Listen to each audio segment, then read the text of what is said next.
Spain میں corona virus کی دوسری لہر نے کاروباری زندگی شدید متاثر کیے ہیں۔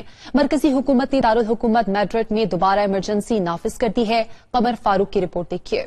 میڈرڈ کے بعد اسپین کے صوبہ کاتالونیا میں کورونا کا وار شدید ہو رہا ہے۔ کورونا وائرس کی شدت دیکھتے ہوئے کاتالونیا بھر کے بارز ریسٹورینٹس 16 اکتوبر سے 15 دن کے لیے بند رکھے جائیں گے۔ ریسٹورینٹ صرف ہوم ڈیلیوری اور ٹیک اوے جاری رکھ سکیں گے۔ دیگر تجارتی مراکز کو بھی اپنے ہاں ایک وقت میں موجود افراد کی تعداد کو 20% تک کم کرنے کے احکامات دیے گئے ہیں۔ مذہبی تقریبات میں شرکاء کی حد 50% رکھنا ہوگی۔ پارک رات 8 بجے بند کر دیے جائیں گے، جبکہ کورونا SOPs کی خلاف ورزی کرنے والوں پر 300 یوروز جرمانہ بھی عائد کیا گیا ہے۔ بین الاقوامی تحقیق میں بتایا گیا کہ کورونا وائرس کی پہلی لہر کے دوران 21 ترقی یافتہ ممالک میں برطانیہ، اٹلی اور اسپین میں سب سے زیادہ اضافی اموات دیکھنے میں آئیں۔ تحقیق کے مطابق فروری کے وسط سے مئی کے آخر تک 21 ممالک میں 2,06,000 اموات ہوئیں، جو ہلاکتوں کی تعداد میں 18% اضافہ ظاہر کرتی ہیں۔ ان تمام اضافی اموات میں انگلینڈ اور ویلز میں 28%، اٹلی میں 24%